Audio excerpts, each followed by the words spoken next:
ইরানের গোপন দুনিয়ার খেল দেখল যুক্তরাষ্ট্র ইসরায়েল। পশ্চিমবঙ্গের বিধানসভায় জয় বাংলা স্লোগান। নবজাতকের রোগ শনাক্তে পারমাণবিক প্রযুক্তি ব্যবহার করছে ইরান। আরও জানিয়ে দিব, রাশিয়া ইউক্রেন যুদ্ধে জড়াচ্ছেন জিম্বাবুয়ের নাগরিকরা। আগ্রাসনের বিরুদ্ধে পবিত্র প্রতিরোধার ঘোষণা খামেনির। আসসালামু আলাইকুম, আপনারা এতক্ষণ শুনছেন সংবাদ শিরোনাম, এখন বিস্তারিত। তার আগে অনুরোধ থাকবে ভিডিওতে লাইক দিন এবং ভিডিও সম্পর্কে আপনার গুরুত্বপূর্ণ মতামত কমেন্ট করে জানিয়ে দিন। ইরানের গোপন দুনিয়ার খেল দেখল যুক্তরাষ্ট্র ও ইসরায়েল। কল্পনা করুন একটি শান্ত পাহাড়, যেখানে পাথরের নিস্তব্ধতা আর বাতাসের হাহাকার ছাড়া কিছুই নেই, কিন্তু পাহাড়ের ঠিক ১৬০০ ফুট গভীরে গড়ে তোলা হয়েছে মাইলের পর মাইল বিস্তৃত এক গোলকধাঁধা, যেখানে সারি সারি সাজানো আছে হাজার হাজার মারণাস্ত্র। এক একটি মিসাইল যেন এক একটি ঘুমন্ত আগ্নেয়গিরি। এখানে ঘড়ির কাঁটা চলে না, চলে শুধু নির্দেশের অপেক্ষা। একটিমাত্র সিগন্যাল, আর মুহূর্তেই মাটি ফুঁড়ে বেরিয়ে আসবে প্রলয়। শত্রুর ডেরায় নরক নামিয়ে দিতে এদের সময় লাগবে মাত্র কয়েক মিনিট। না, এটা কোনো সায়েন্স ফিকশন নয়, এটাই ইরানের সেই গোপন দুনিয়া যাকে বলা হয় মিসাইল সিটি, যার নাগাল পায় না যুক্তরাষ্ট্রের সবচেয়ে শক্তিশালী বাংকার বাস্টার বোমাও। গত কয়েক দশকে ইরান মাটির নিচে এমনই এক সাম্রাজ্য গড়ে তুলেছে যা আমেরিকা ইসরায়েলের জন্য এখন মাথা ব্যথার কারণ। সাম্প্রতিক সংঘাতে বড় গেম চেঞ্জার ছিল ইরানের এই মিসাইল সিটিগুলো। ইরানের মিসাইল সিটি কি? মিসাইল সিটি মূলত ইরানের ইসলামিক রেভলিউশনারি গার্ডস বা IRGC পরিচালিত পাহাড়ের নিচে বা ভূগর্ভে নির্মিত বিশাল সুড়ঙ্গ কমপ্লেক্স। আন্তর্জাতিক সামরিক গবেষণা সংস্থা CSIS এর তথ্য অনুযায়ী এগুলো সাধারণ কোনো অস্ত্রের গুদাম নয়, এগুলো এক একটি স্বয়ংসম্পূর্ণ যুদ্ধকেন্দ্র। এই শহরগুলো মাটির ৫০০ মিটার বা ১৬০০ ফুটেরও বেশি গভীরে অবস্থিত, যেখানে মিসাইল তৈরি, মজুদ এবং উৎক্ষেপণ করা যায়। যেহেতু এই সুড়ঙ্গগুলো মাইলের পর মাইল জুড়ে বিস্তৃত, তাই এগুলোকে বলা হয় মিসাইল সিটি বা ক্ষেপণাস্ত্রের শহর। মিসাইল সিটির ভেতরে কি আছে? ২০১৫ সালে প্রথমবার ইরান মিসাইল সিটিগুলো প্রকাশ্যে আনে। এরপর বিভিন্ন সময়ে ইরানের এই গোপন দুনিয়ার বেশ কয়েকটি ভিডিও প্রকাশ করে IRGC, যা দেখে সারা বিশ্ব অবাক হয়েছিল। কয়েকটি ভিডিওতে দেখা যায় ভূগর্ভে ইরানের বিশাল অস্ত্রের ভাণ্ডার, যেখানে সারি সারি সাজানো আছে ইমাদ, খাইবার শিকান এবং অতি সম্প্রতি উন্মোচিত ফাত্তাহ হাইপারসনিক মিসাইল। হাজ কাসেম, সেজ্জিল আর পাভে ক্রুজ মিসাইলের ছবিও ভিডিওতে দেখা যায়। ইরান দাবি করে এসব মিসাইল ২০০০ কিলোমিটার দূরের দেশেও হামলা চালাতে সক্ষম, অর্থাৎ এই মিসাইলগুলো ইসরায়েল, সৌদি আরব, ভারত, রাশিয়া আর চীনে হামলা চালাতে পারবে। শুধু ক্ষেপণাস্ত্রই নয়, মিসাইল সিটিতে ইরান কিছু যুদ্ধ বিমান এবং যুদ্ধ জাহাজও লুকিয়ে রেখেছে। মিসাইল সিটির সবচেয়ে অদ্ভুত প্রযুক্তি হল রেল মাউন্টেড লঞ্চার। মিসাইলগুলো সুড়ঙ্গের ভেতর রেল লাইনের উপর ট্রেনের মতো বসানো থাকে, ফলে খুব দ্রুত এক স্থান থেকে অন্য স্থানে নেওয়া যায়। এছাড়া দীর্ঘমেয়াদী যুদ্ধের জন্য এর ভেতরে রয়েছে বিশাল বিশাল পানির ট্যাঙ্ক, জেনারেটর, সৈন্যদের থাকার জন্য আধুনিক ব্যারাক ও হাসপাতাল। ফলে মাটির ওপরের সামরিক কাঠামো ধ্বংস হয়ে গেলেও মাটির নিচের এই শহরগুলো মাসের পর মাস যুদ্ধ চালিয়ে যেতে সক্ষম। কোথায় আছে ইরানের মিসাইল সিটিগুলো? প্রথমত, জাগ্রস পর্বতমালা। ইরানের পশ্চিম ও দক্ষিণ দিকে বিস্তৃত এই বিশাল পাহাড়ের কঠিন পাথর ভেদ করে তৈরি করা হয়েছে প্রধান ঘাঁটিগুলো। দ্বিতীয়ত, পারস্য উপসাগর ও ওমান উপসাগরের উপকূলীয় অঞ্চল। এখান থেকে ইরান খুব সহজেই জাহাজ বিধ্বংসী মিসাইল ছুটতে পারে।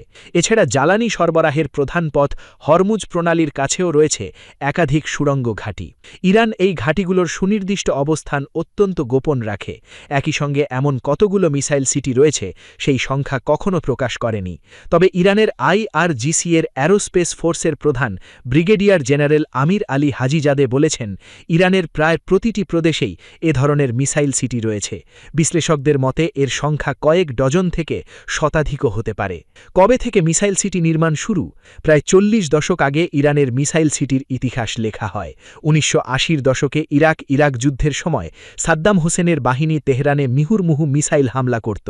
তখন ইরান বুঝতে পারে খোলা আকাশের নিচে তাদের প্রতিরক্ষা ব্যবস্থা নিরাপদ নয়। ফলে ১৯৮৪ সালে তারা প্রথম সুড়ঙ্গ খোঁড়া শুরু করে। ২০১৫ সালে ইরান প্রথম প্রথমবার একটি ভূগর্ভস্থ ঘাঁটির ভিডিও প্রকাশ করে গোটা বিশ্বকে চমকে দেয়। এরপর একে একে ইমাদ বা খায়বার শিকানের মতো অত্যাধুনিক মিসাইল এই সুড়ঙ্গগুলো থেকে প্রদর্শন শুরু হয়। যুদ্ধের গেম চেঞ্জার ইরানের মিসাইল সিটি। ইরানের মিসাইল সিটিগুলো যে যুদ্ধের মোড় ঘুরিয়ে দিতে পারে, সাম্প্রতিক সংঘাত তার প্রমাণ। সম্প্রতি যুক্তরাষ্ট্র এবং ইসরায়েল যৌথভাবে ইরানে একের পর এক হামলা চালায়। এক পর্যায়ে ইরানের ক্ষেপণাস্ত্র ক্ষমতা ধ্বংসের দাবি করেন মার্কিন প্রেসিডেন্ট ট্রাম্প।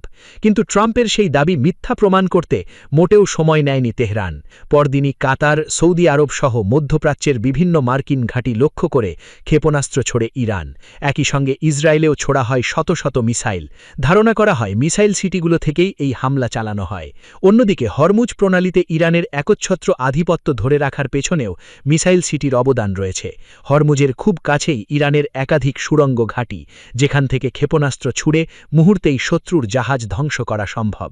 মধ্যপ্রাচ্যের একের পর এক মার্কিন ঘাঁটিকে ইরানের সিরিজ হামলা, হরমুজে একচ্ছত্র নিয়ন্ত্রণ, সব মিলিয়ে মধ্যপ্রাচ্যে মার্কিন বলয় যখন ধ্বংসের দ্বার প্রান্তে, তখন উপায় না পেয়ে সংঘাত থামাতে আলোচনায় বসতে মরিয়া ট্রাম্প। কেন ইরানকে হারানো অসম্ভব? যুক্তরাষ্ট্র এবং ইসরায়েল ইরানকে ভয় পাওয়ার অন্যতম কারণ এই মিসাইল সিটিগুলো। সাধারণ কোনো বিমান হামলা, এমনকি বাংকার বাস্টার বোমা ফেলেও এগুলো ধ্বংস করা সম্ভব নয়। যেখানে যুক্তরাষ্ট্রের সবচেয়ে শক্তিশালী GBU-57 বাংকার বাস্টার বোমা মাটির 200 ফুট নিচে আঘাত হানতে পারে, সেখানে এই শহরগুলো মাটির 1600 ফুট গভীরে। মাটির গভীরে থাকায় ভেতরের মুভমেন্ট ট্র্যাক করাও সম্ভব নয়। তাছাড়া ইরান তাদের মিসাইলগুলো হাজার হাজার মাইল জুড়ে ছড়িয়ে রেখেছে। যুক্তরাষ্ট্র নিশ্চিত নয় কোন পাহাড়ের নিচে কতগুলো মিসাইল তাক করা।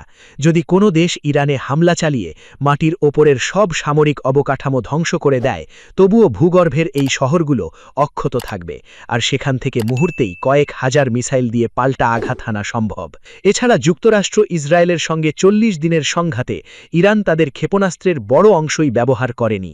ইরানের নৌবাহিনীর কমান্ডার রিয়ার অ্যাডমিরাল শাহরাম ইরানি বলেছেন, শীঘ্রই ইরান এমন অস্ত্র বের করবে যা দেখে শত্রু হার্ট অ্যাটাক করতে পারে।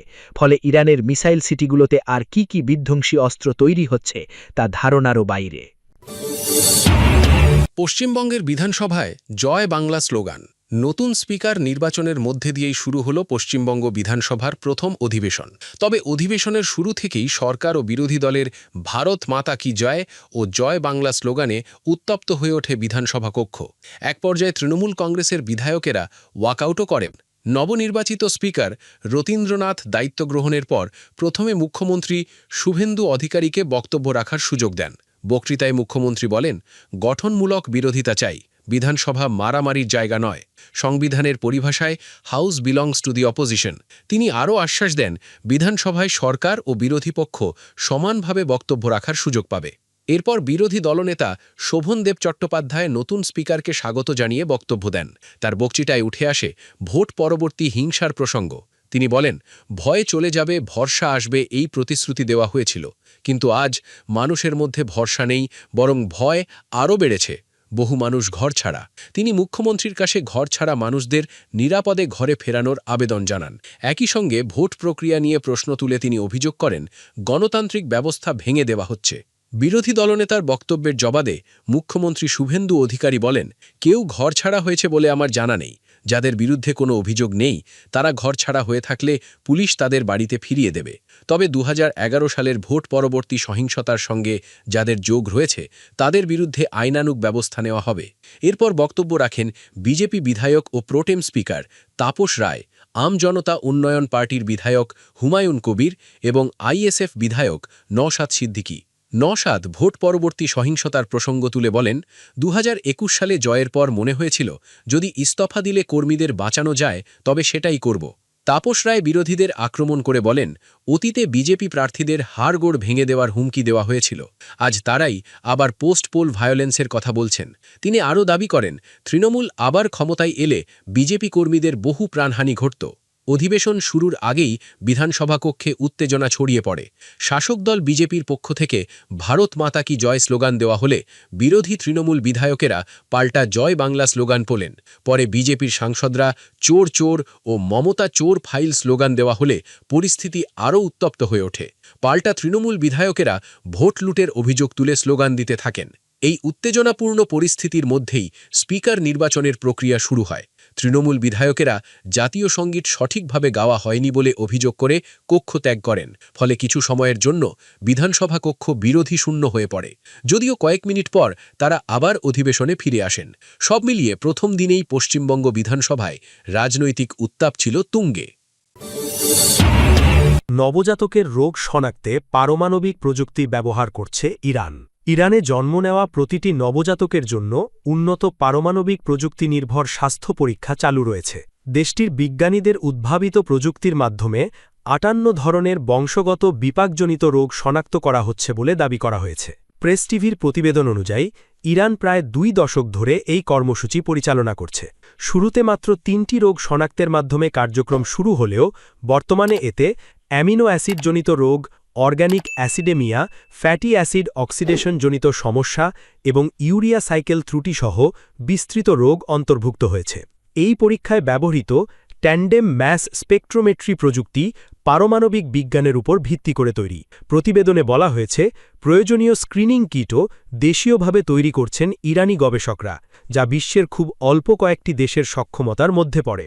ইরানের দাবি, তাদের শান্তিপূর্ণ পারমাণবিক কর্মসূচির অংশ হিসেবে সমৃদ্ধ ইউরেনিয়াম ব্যবহার করে জীবনরক্ষাকারী রেডিও আইসোটোপ উৎপাদন করা হচ্ছে, যা চিকিৎসা খাতে গুরুত্বপূর্ণ ভূমিকা রাখছে। স্বাস্থ্য বিশেষজ্ঞদের মতে, জন্মের পর দ্রুত এসব রোগ শনাক্ত করা গেলে শিশুদের স্থায়ী মস্তিষ্কের ক্ষতি, প্রতিবন্ধকতা বা মৃত্যুর ঝুঁকি অনেক কমানো সম্ভব। রাশিয়া ইউক্রেন যুদ্ধে জগাচ্ছেন জিম্বাবুয়ের নাগরিকরা। জিম্বাবুয়ে থেকে নাগরিকদের রাশিয়ায় পাঠিয়ে যুদ্ধে অংশ নিতে বাধ্য করার অভিযোগে ৪ জনকে মানব পাচারের মামলায় আদালতে হাজির করা হয়েছে। ওই ৪ জনের কাছ থেকে চাঞ্চল্যকর সব তথ্য পাওয়া গেছে। জানা গেছে, যুদ্ধক্ষেত্রে মানব শক্তি সরবরাহের এক কালো অধ্যায়। আল জাজিরার প্রতিবেদনে বলা হয়, মার্চের শেষ দিকে হারারের ম্যাজিস্ট্রেট আদালতে হাজির করা হয় ওবার্ট হালাভাতি, তন্দেরাই মাফুসা, তানাকা ম্যালকম গাউরাদা এবং এডসন ডুরজাই নিয়ামুদেজে নামের ৪ অভিযুক্তকে। তাদের বিরুদ্ধে অভিযোগ, তারা ইভান নামে এক রুশ নাগরিকের সঙ্গে মিলে ৬ জিম্বাবুয়ানকে রাশিয়ায় পাঠিয়েছিলেন। সেখানে তাদের ইউক্রেন যুদ্ধে অংশ নিতে বাধ্য করা হয়। মামলাটি শুনেছেন ম্যাজিস্ট্রেট জেসি কুফা, তবে শুনানিতে অভিযুক্তদের আনুষ্ঠানিক জবানবন্দি নেওয়া হয়নি। এদিকে কয়েকদিন আগে জোশুয়া মোকাবুকু এনকোমো আন্তর্জাতিক বিমানবন্দরে ২ ভাইকে রাশিয়াগামী বিমানে ওঠার সময় আটক করেন নিরাপত্তা কর্তৃপক্ষ।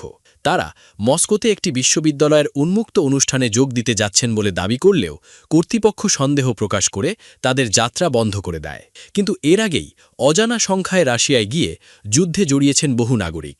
তার প্রমাণ মেলে জিম্বাবুয়ে সরকারের মুখপাত্র নিক মাঙ্গোয়ানার তথ্য থেকে। তিনি জানিয়েছেন, রুশ বাহিনীর সঙ্গে কাজ করতে গিয়ে ইউক্রেন যুদ্ধে নিহত ৪ জিম্বাবুয়ান নাগরিকের মরদেহ দেশে ফিরিয়ে আনার চেষ্টা চলছে। তিনি বলেন, জিম্বাবুয়ানদের বিদেশি যোদ্ধা হিসেবে পাচার করা হয়েছে। এখনও পর্যন্ত ১৮ জন বিদেশে নিহত হয়েছেন। তবে কাগজপত্র জটিলতার কারণে সরকার মাত্র ৪ জনের মরদেহ ফেরত আনতে পারছে। তথ্যমন্ত্রী ঝেমু সোডা অভিযোগ করেন, কিছু অসাধু চাকরি প্রদানকারী সংস্থা উচ্চ বেতন এবং নিরাপদ চাকরির প্রলোভন দেখিয়ে হতাশ তরুণদের সংঘাতপূর্ণ এলাকায় পাঠাচ্ছে।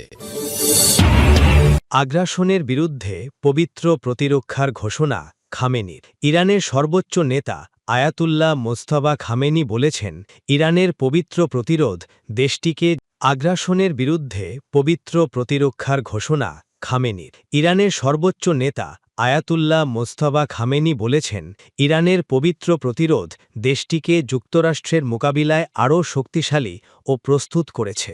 একই সঙ্গে তিনি জাতীয় ঐক্যের ওপর গুরুত্বারোপ করেছেন। জাতীয় ফার্সি ভাষা সংরক্ষণ দিবস ও বিখ্যাত কবি ফেরদৌসিকে স্মরণ করে দেওয়া এক বিবৃতিতে খামেনি একথা বলেন। খবর আল জাজিরার।